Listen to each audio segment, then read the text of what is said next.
Guys अगर आपका जो विंडोज़ है, आप कोई भी विंडोज़ यूज़ कर रहे हो, विंडोज़ 10 हो गया या विंडोज़ 11 हो गया, अगर आपका जो विंडोज़ है वो बहुत स्लो वर्क कर रहा है या लैगिंग से रिलेटेड प्रॉब्लम आ रहा है या फ्रीज़ हो जा रहा है बीच बीच में या आपका हैंग कर जा रहा है, तो इस प्रॉब्लम को आप सॉल्व कैसे करोगे, मैं आपको यहाँ पे आगे कुछ 3 स्टेप्स मैं आपको यहाँ पे ओनली बताऊंगा। ईजी सा स्टेप्स है, आप उन स्टेप्स को करने के बाद जो आपका ये जो प्रॉब्लम्स आ रहे हैं, ये प्रॉब्लम्स आपके परमानेंटली सॉल्व हो जाएंगे और आपका जो सिस्टम है वो यहाँ पे नीट एंड क्लीन तरीके से आपके यहाँ पे वर्क करने वाला है।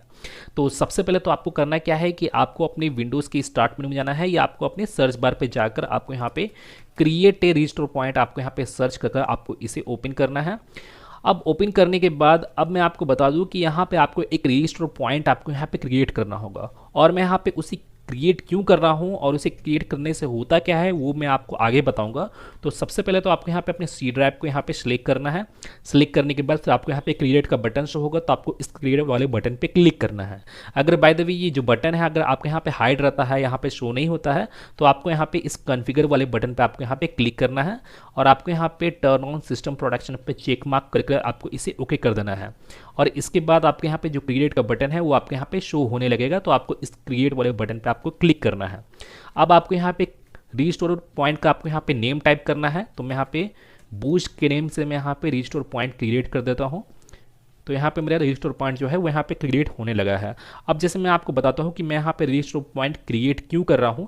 जैसे मान के चलिए जो मैं आपको आगे 3 स्टेप्स में आपको यहाँ पे बताने वाला हूँ, अगर आपका यहाँ पे प्रॉपर तरीके से वर्क नहीं करता है या किसी भी तरह का कोई भी प्रॉब्लम होता है या सेटिंग से रिलेटेड किसी भी तरह का प्रॉब्लम होता है, तो आप यहाँ पे उस रिस्टोर पॉइंट की हेल्प से जो आप यहाँ पे क्रिएट किए हो, उस रिस्टोर पॉइंट की हेल्प से आप यहाँ पे अपने सिस्टम को रीस्टोर कर पाओगे। और रीस्टोर करने से होता क्या है जैसे मैं आपको वो भी बता देता हूँ।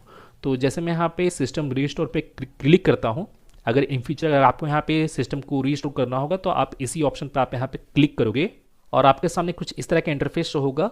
अब आप यहाँ पे इसे नेक्स्ट करोगे, तो जैसे आप यहाँ पे देखोगे यहाँ पे जो रीस्टोर पॉइंट का जो डेट और टाइम जो यहाँ पे है वो यहाँ पे शो हो रहा है, जो रिस्टोर पॉइंट में यहाँ पे क्रिएट किया था बूस्ट के नेम से। तो यहाँ पे होता है क्या है, जैसे आप यहाँ पे अपने सिस्टम को रिस्टोर करते हो तो आपका सिस्टम उस डेट और टाइम में जैसा भी था, आपका विंडोज़ जैसा भी था वो एज इट इज़ वैसा हो जाएगा। अगर इन फ्यूचर किसी भी तरह का कोई भी प्रॉब्लम होता है तो आप यहाँ पे अपने सिस्टम को रीस्टोर करोगे तो आपका सिस्टम पहले जैसा भी था उस डेट और टाइम के अकॉर्डिंग तो आपको वैसा ही हो जाएगा। तो इसलिए मैं आपको यहाँ पे रीस्टोर पॉइंट क्रिएट करने के लिए कहा हूँ। तो जैसे आपको यहाँ पे इस डेट और टाइम को यहाँ पे सिलेक्ट करके आपको यहाँ पे नेक्स्ट करना है अगर इन फ्यूचर रिस्टोर करना होगा तो, और यहाँ पे सी ड्राइव को सिलेक्ट करके आपको यहाँ पे फिनिश कर देना है। तो उसके बाद आपका जो सिस्टम है वो आपके यहाँ पे रिस्टोर होना स्टार्ट हो जाएगा। तो अभी फिलहाल तो मैं यहाँ पे रिस्टोर नहीं कर रहा हूँ और मैं इसे ओके कर देता हूँ और यहाँ पे आपको रिफ्रेश करना है। अब मैं आपको यहाँ पे सबसे पहला स्टेप जो है वो मैं आपको यहाँ पे बताता हूँ। तो सबसे पहला स्टेप में करना क्या है, जैसे आप यहाँ पे देखोगे यहाँ पे आपको एक सर्विसेज के नेम से आपको यहाँ पे एक बैच फाइल आपको यहाँ पे शो हो रहा होगा, विंडोज़ बैच फाइल। और मैं इस बैच फाइल का लिंक अपनी इस वीडियो के डिस्क्रिप्शन में दे दिया हूँ, तो आप उस लिंक पे क्लिक करके आप इस बैच फाइल को डाउनलोड कर लीजिएगा। डाउनलोड करने के बाद फिर आपको इसके ऊपर राइट क्लिक करना है, फिर आपको यहाँ पे शो मोर ऑप्शंस पे क्लिक करना है और आपको यहाँ पे एडिट का आपको यहाँ पे ऑप्शन शो होगा, सेकेंड नंबर ऑप्शन, तो आपको एडिट वाले ऑप्शन पे क्लिक करना है और आपके सामने कुछ इस तरह का इंटरफेस शो होगा। तो आपको यहाँ पे मोर इन्फो पे क्लिक करके आपको यहाँ पर रन एनीवे कर देना है। अब आप यहाँ पे देखोगे यहाँ पे आपके यहाँ पे एक नोटपैड आपके यहाँ पे ओपन हो जाएगा। अगर बाय द वे ये नोटपैड ओपन नहीं होता है तो आप यहाँ पे अगेन आप इसके ऊपर राइट क्लिक कर आप इसे एडिट कर इसे ओपन करने में ट्राई कीजिएगा, आपका यहाँ पे ओपन हो जाएगा। तो ये ओपन हो जाने के बाद अब आपको अपने सर्च बार में टाइप करना है सर्विसेज और आपको इसे रन एज एडमिनिस्ट्रेटर की हेल्प से ओपन कर लेना है। अब मैं यहाँ पे इसी इन दोनों को ही मैं यहाँ पे सेपरेट कर लेता हूँ। जैसे मैं यहाँ पे सेपरेट कर लिया हूँ, तो अब आपको यहाँ पे करना क्या है, जैसे आप यहाँ पे देखोगे यहाँ पे जो सर्विसेज जो है यहाँ पे बहुत सारे अनवांटेड अनयूज सर्विसेज भी होते हैं जो यहाँ पे रन कर रहे होते हैं आपके सिस्टम के बैकग्राउंड में, जिनका आपको यहाँ पे यूज़ भी नहीं होता है और वो जो सर्विसेज है वो आपके सिस्टम के परफॉर्मेंस को यहाँ पे स्लो कर देते हैं, जिससे आपका जो सिस्टम है वो हैंग करने लग जाता है या फ्रीज हो जाता है। तो उन जैसे सर्विसेज को, जो अनयूज सर्विसेज है, उन जैसे सर्विसेज को आपको यहाँ पे डिसेबल कर देना है। तो कौन कौन से सर्विसेज है जिन्हें आपको डिसेबल करना होगा, तो यहाँ पे मैं आपको यहाँ पे लिस्ट दिखा रहा हूँ। जैसे आप यहाँ पे देखोगे यहाँ पे नोटपैड में आपको यहाँ पे लिस्ट शो हो रहा होगा। करना क्या है कि जो जो यहाँ पे जो लिस्ट यहाँ पे है, लिस्ट में आपके यहाँ पे जो जो नेम आपके यहाँ पे शो हो रहा है, तो उन सर्विसेज को वहाँ पे आपको डिसेबल करना है। जैसे आप यहाँ पे देखोगे डब्ल्यू सर्च के नेम से यहाँ पे एक सर्विस है, तो यहाँ पे आपको डब्ल्यू प्रेस करना है और यहाँ पे डब्ल्यू सर्च माने विंडोज सर्च के नेम से आपके यहाँ पे सर्विस आपको यहाँ पे शो होगा W सर्च का मतलब है विंडो सर्च। अगर आप यहाँ पे इसके प्रॉपर्टीज़ में आप यहाँ पे जाओगे तो यहाँ पे भी आपको W सर्च लिखा हुआ आपको यहाँ पे शो होगा। तो आपको करना क्या है कि आपको इसे डिसेबल कर लेना है। अगर आपका ये ऑटोमेटिक में रहता है तो डिसेबल करके आपको इसे स्टॉप करना है, अप्लाई, देन ओके। अब यहाँ पे जो नेक्स्ट सर्विस है यहाँ पे है AXINSTSV, जैसे आप यहाँ पे देख सकते हो। तो यहाँ पे आपको उस सर्विस को आपको यहाँ पे फाइंड आउट करना है। जैसे आप यहाँ पे टॉप की ओर ही लिखोगे, आपको यहाँ पे ActiveX इंस्टॉलर के नेम से आपको यहाँ पे ये सर्विस आपको यहाँ पे शो हो रहा होगा और इसका नेम भी आपको यहाँ पे शो हो रहा होगा। तो आपको इसके प्रॉपर्टीज़ में आपको चले जाना है और वही नेम आपको यहाँ पे शो हो जाएगा सर्विस नेम में। अब आपको यहाँ पे इसे डिसेबल करना है। अगर आपका रनिंग में रहता है तो आपको इसे स्टॉप करना है। अब आपको इसे अप्लाई, देन ओके। ठीक इसी तरह जितनी भी सर्विसेज यहाँ पे मेंशन किए हुए हैं लिस्ट में, तो आपको एक एक करके उन सर्विसेज को आपको यहाँ पे डिसेबल कर लेना है। अब डिसेबल कर लेने के बाद अब आपको इसे कट करना है और आपको इसे भी कट कर लेना है और आपको यहाँ पे वन टाइम आपको यहाँ पे अपने डेस्कटॉप पर रिफ्रेश करना है। अब मैं आपको यहाँ पे नेक्स्ट स्टेप बताता हूँ। तो नेक्स्ट स्टेप में आपको करना क्या है कि आपको अपने किसी भी एक फेवरेट ब्राउजर को ओपन कर लेना है। जैसे मैं यहाँ पे एक रूम को ओपन करता हूँ। अब आपको यहाँ पे टाइप करना है Win11 debloat GitHub। आपको इसे यहाँ पे टाइप करना है और आप यहाँ पे कोई भी आप विंडोज़ यूज़ कर रहे हो, विंडोज़ 10 ही यूज़ कर रहे हो, तब भी आपको यहाँ पे Windows11 debloat GitHub ही आपको यहाँ पे टाइप करके आपको यहाँ पे सर्च करना है और आपको ये पहला वेबसाइट आपको यहाँ पे शो होगा, पहला लिंक आपको यहाँ पे शो होगा। तो आपको इसी लिंक पे आपको यहाँ पे चले जाना है। अब आप यहाँ पे इसे डाउनलोड की ओर स्क्रॉल डाउन करोगे तो आपको यहाँ पे विन debloat के रिलेटेड आपको यहाँ पे इंट्रोडक्शन वगैरह आपको यहाँ पे देखने को मिल जाएगा। और यहाँ पे Win11 का मतलब ये है कि Windows 11 में भी चल सकता है, ये तो चलेगा ही Windows 11 में, और Windows 10 में भी चलेगा। ऐसा नहीं कि Windows 10 वाले लोग यहाँ पे इसे यूज़ नहीं कर सकते हैं। तो आपको इसे डाउनलोड की ओर स्क्रॉल डाउन करना है। अब आप यहाँ पे देखोगे क्या, यहाँ पे आपको डाउनलोड का आपको यहाँ पे लिंक आपको यहाँ पे शो होगा, ऑप्शन शो होगा डाउनलोड द लेटेस्ट वर्जन। तो आपको इसे डाउनलोड कर लेना है और यहाँ पे मेरा ये डाउनलोड होना स्टार्ट भी हो गया है। तो यहाँ पे ये एक तरह का जिप फाइल में यहाँ पे डाउनलोड होगा। तो आपको यहाँ पे इसे ओपन करना है, इसके डाउनलोड वाले ऑप्शन को ओपन करना है और ओपन करने के बाद फिर आपको इसके ऊपर राइट क्लिक कर आपको इसे एक्सट्रैक्ट करना है। एक्सट्रैक्ट ऑल पे क्लिक कर देन एक्सट्रैक्ट। तो यहाँ पे मेरा ये एक्सट्रैक्ट हो गया है। जैसे आप यहाँ पे देखोगे, यहाँ पे एक फोल्डर आपको यहाँ पे शो हो जाएगा Win11 debloat मास्टर नेम से। तो आपको इस फोल्डर पे जाना है, फिर आपको इसके अगेन आपको इस फोल्डर पे जाना है। अब आप यहाँ पे देखोगे आपको यहाँ पर रन के नेम से आपको यहाँ पे एक बैच फाइल आपको यहाँ पे शो हो रहा होगा, विंडोज़ बैच फाइल, जैसे आप यहाँ पे देख सकते हो। तो आपको इसके ऊपर राइट क्लिक करना है, जो आपका ये जो बैच फाइल है। राइट क्लिक करने के बाद फिर आपको इसे रन एज एडमिनिस्ट्रेटर की हेल्प से आपको यहाँ पे इसे ओपन करना है, देन यस। और आपके सामने विंडोज़ पावर सेल ओपन हो जाएगा। अब आपको यहाँ पे करना क्या है कि आपका जो ब्राउज़र ओपन था तो आपको इसे कट करना है और भी जो जो ऑप्शंस यहाँ पे ओपन थे तो आपको उसे भी कट कर लेना है। अब आपको यहाँ पे इंटर प्रेस करना है। अब आप यहाँ पे देखोगे यहाँ पे कुछ ऑप्शंस आपको यहाँ पे शो हो रहे हैं, ऑप्शन 1, ऑप्शन 2, ऑप्शन 3। तो यहाँ पे करना ये है कि आपको यहाँ पे सेकंड वाले ऑप्शन को आपको यहाँ पे, जैसे आप यहाँ पे देखोगे custom mode modify the script to your needs. तो आपको यहाँ पे सेकंड वाला जो ऑप्शन है, नंबर 2 ऑप्शन जो है, तो आपको यहाँ पे नंबर 2 यहाँ पे टाइप करके आपको यहाँ पे इंटर प्रेस करना है। अब आप यहाँ पे देखोगे यहाँ पे कुछ और ऑप्शंस आपको यहाँ पे सो जाएंगे N1 2 3। तो आपको यहाँ पे थर्ड वाले ऑप्शन, जो 3 नंबर ऑप्शन है, select which apps to remove and which to keep वाले ऑप्शन पे आपको यहाँ पे मैंने नंबर को आपको यहाँ पे टाइप करके आपको यहाँ पे इंटर प्रेस करना है।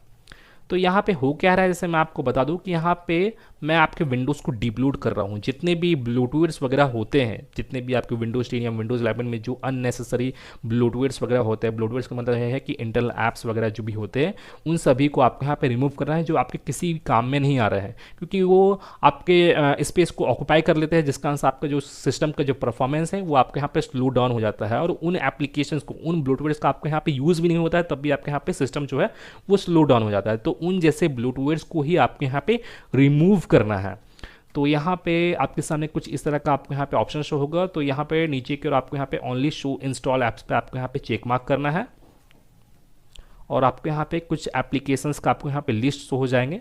तो जो जो एप्लीकेशंस को आपको यहाँ पे रिमूव करना है तो आपको उन सभी को चेक मार्क कर लेना है। जैसे यहाँ पे माइक्रोसॉफ्ट बिंग न्यूज़ यहाँ पे रिमूव होने वाला है, क्योंकि यहाँ पे चेक मार्क किया हुआ है, बाय डिफ़ॉल्ट ही है।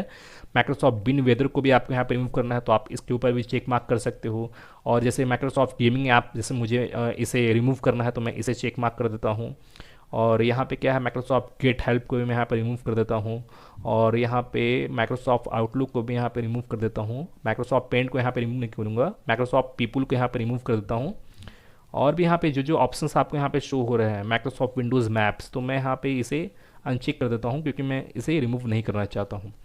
तो जो जो आपको यहाँ पे रिमूव करना है तो आप अपने अकॉर्डिंग रिमूव कर सकते हो। जैसे एक्सबॉक्स को यहाँ पे मैं रिमूव कर देता हूँ, जितने भी एक्सबॉक्स के रिलेटेड यहाँ पे ऑप्शन शो हो रहे हैं, क्योंकि यहाँ पे मैं इन सभी को यूज़ नहीं करता हूँ और ये मेरे सिस्टम को स्लो डाउन भी कर देते हैं। तो आपको यहाँ पे अपने अकॉर्डिंग आपको यहाँ पे चेक मार्क कर लेना है जिन जिन को आपको यहाँ पे रिमूव करना है, और ध्यान रखना है कि जो जो इंपॉर्टेंट है, जैसे माइक्रोसॉफ्ट विंडोज़ फोटोज़ या माइक्रोसॉफ्ट विंडोज़ अलार्म, अगर आपके यहाँ पे इंपॉर्टेंट है तो आपको इसे अनचेक कर देना है। या आपके यहाँ पे माइक्रोसॉफ्ट विंडोज़ कैलेंडर है तो आपको अगर इसे रिमूव करना है तो आप इसे भी रिमूव कर सकते हो। या माइक्रोसॉफ्ट विंडोज़ कैमरा को भी आपको यहाँ पे अनचेक कर लेना है। आप अपने अकॉर्डिंग चेक कर लीजिए कौन कौन सा इंपॉर्टेंट है आपके लिए। अब मैं यहाँ पे कन्फर्म पे क्लिक करता हूँ। अब आप यहाँ पे देखोगे यहाँ पे लिखा हुआ क्या है, disable Xbox game screen recording, also stop gaming overlay popups. तो आपको यहाँ पे इसे यस कर देना है। जैसे मैं यहाँ पे वाई यहाँ पे प्रेस किया हूँ, Y means yes and means no. अब आपको यहाँ पे इंटर प्रेस करना है। अब आप यहाँ पे देखोगे यहाँ पे लिखा हुआ क्या है, यहाँ पे कुछ ऑप्शंस है N1 2। तो यहाँ पे आपको करना क्या है कि आपको यहाँ पे 1 नंबर वाले ऑप्शन को आपको यहाँ पे सेलेक्ट करना है, remove all pinged apps from the start menu for this user only Raunak. User जो नेम है मेरा, एडमिनिस्ट्रेशन जो नेम है यूज़र नेम, तो यहाँ पे रौनक है। तो मैं यहाँ पे 1 यहाँ पे टाइप करता हूँ क्योंकि मैं यहाँ पे फर्स्ट नंबर वाले ऑप्शन के साथ जाना चाहता हूँ। तो मैं यहाँ पे 1 टाइप किया हूँ, देन इंटर। अब आप यहाँ पे देखोगे यहाँ पे लिखा हुआ क्या है, disable telemetry diagnostic data activity history popup launch app launch tracking and targeted ads. तो मैं यहाँ पे इसे यस कर देता हूँ, वाई मीन्स यस। अब यहाँ पे नेक्स्ट क्या है, disable tips and tricks suggestion and ads in start settings notification explorer and lock screen. तो मैं इसे भी यस कर देता हूँ, देन इंटर। अब आप यहाँ पे देखोगे क्या है, यहाँ पे disable and remove Bing web search और बिंग एआई और कॉटाना इन विंडोज़ सर्च। तो मैं यहाँ पे इसे यस कर देता हूँ, देन इंटर। क्योंकि मैं कॉटाना वगैरह का यूज़ नहीं करता हूँ इसलिए मैं यहाँ पे रिमूव कर रहा हूँ उन सभी को। डिसेबल विंडोज़ को पायलट, अगर आप यहाँ पे को पायलट को भी यहाँ पे यूज़ नहीं करते हो तो मैं बोलूँगा कि आप इसे भी यस कर दीजिए, देन इंटर।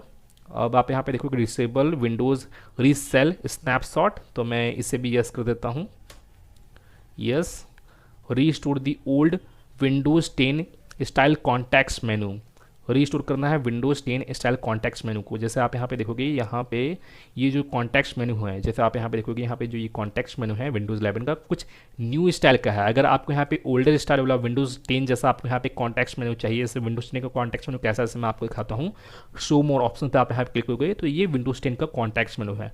अगर आपको यहाँ पे ये कॉन्टैक्ट्स मेनू सेट करना है, अगर आप यहाँ पर राइट क्लिक करते हो और आपका यहाँ पे डायरेक्टली आपके यहाँ पे यही ओपन होना चाहिए, तो आप यहाँ पे इसे रीस्टोर भी कर सकते हो। जैसे यहाँ पे लिखा हुआ है restore the older Windows 10 style contacts मेनू, तो आपको यस कर देना है। जैसे मैं यहाँ पे यस कर देता हूँ, अगर आपको यस करना है तो यस कर सकते हो।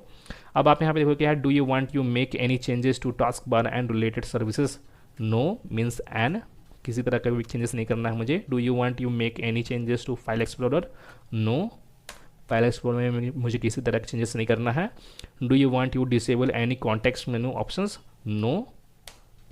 अब आप यहाँ पे देखो क्या है, press inter to confirm your choices and execute the script और push control C to quit. तो मैं यहाँ पे इसे इंटर प्रेस करता हूँ। तो यहाँ पे जो जो एप्लीकेशंस मैं यहाँ पे सेलेक्ट किया था तो यहाँ पे रिमूव होना स्टार्ट हो गया, जो जो सर्विसेज है वो सभी यहाँ पे डिसेबल भी होना स्टार्ट हो गए हैं।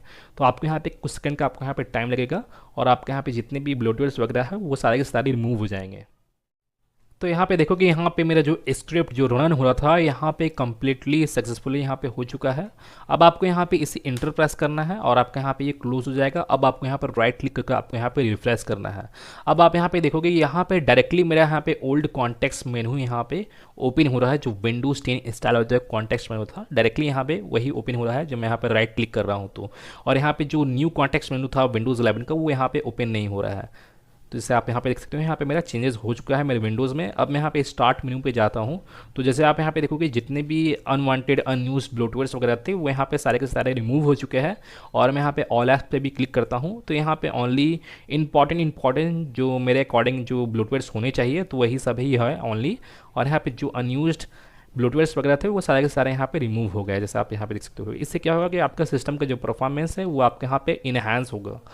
अब आपको यहाँ पे करना क्या है कि अब मैं आपको यहाँ पे थर्ड स्टेप बता रहा हूँ। तो आपको अपने कीबोर्ड में Windows plus are button press करना है और आपको यहाँ पर रन में आपको यहाँ पे टाइप करना है sysdm.cpl, देन ओके। और यहाँ पे आपको एडवांस वाले ऑप्शन पे चले जाना है और आपको यहाँ पे फर्स्ट वाले सेटिंग्स पे क्लिक करना है। तो जैसे आप यहाँ पे देखोगे यहाँ पे फर्स्ट वाला ऑप्शन यहाँ पे चेक मार्क है, तो यहाँ पे थर्ड वाले ऑप्शन को आपको यहाँ पे चेक मार्क करना है, एडजस्ट फॉर बेस्ट परफॉर्मेंस। और इससे क्या होगा कि यहाँ पे जितने भी अनयूज्ड जो एनिमेशंस वगैरह है वो आपके यहाँ पे सारे के सारे अनचेक हो जाएंगे, क्योंकि अनयूज्ड एनिमेशन इनेबल रहने के कारण भी आपका जो सिस्टम का जो परफॉर्मेंस है वो यहाँ पे स्लो पड़ जाता है। और जैसे मैं आपको बता दूं कि यहाँ पे कुछ कुछ ही जो ऑप्शंस है वो इंपॉर्टेंट है मेरे लिए भी और आपके लिए भी। जैसे मैं आपको बता देता हूँ, पहला हो गया smooth edge of screen font हो गया आपके यहाँ पे, फिर आपका शो ट्रांसलूशन रेक्टेंगल हो गया। अब आपके यहाँ पे शो थंबनेल्स आपके यहाँ पे हो गया, फिर आपके यहाँ पे save task bar thumbnail preview हो गया, फिर यहाँ पे इनेबल पिक हो गया। तो आपको इन्हीं ऑप्शंस को आपको यहाँ पे ओनली चेक मार्क कर लेना है और आपको इसे अप्लाई, देन आपको इसे ओके कर देना है, देन ओके। और यहाँ पे जो 3 स्टेप्स थे वो यहाँ पे कंप्लीट हो चुके हैं। और एक बार आप अपने सिस्टम को एक बार रीस्टार्ट भी कर लीजिएगा इन सारे स्टेप्स को कर लेने के बाद, तो आपका सिस्टम का जो परफॉर्मेंस वो पहले को काले आपके यहाँ पे ज़्यादा बूस्टअप आपको यहाँ पे देखने को मिलेगा। तो गाइज मैं फिर मिलता हूँ नेक्स्ट वीडियो में, till then and bye bye. और एक बात और, सब्सक्राइब बटन पे 2-3 फैट लगा दीजिएगा जिससे सब्सक्राइब हो जाए और घंटी वंटी गिर जाए।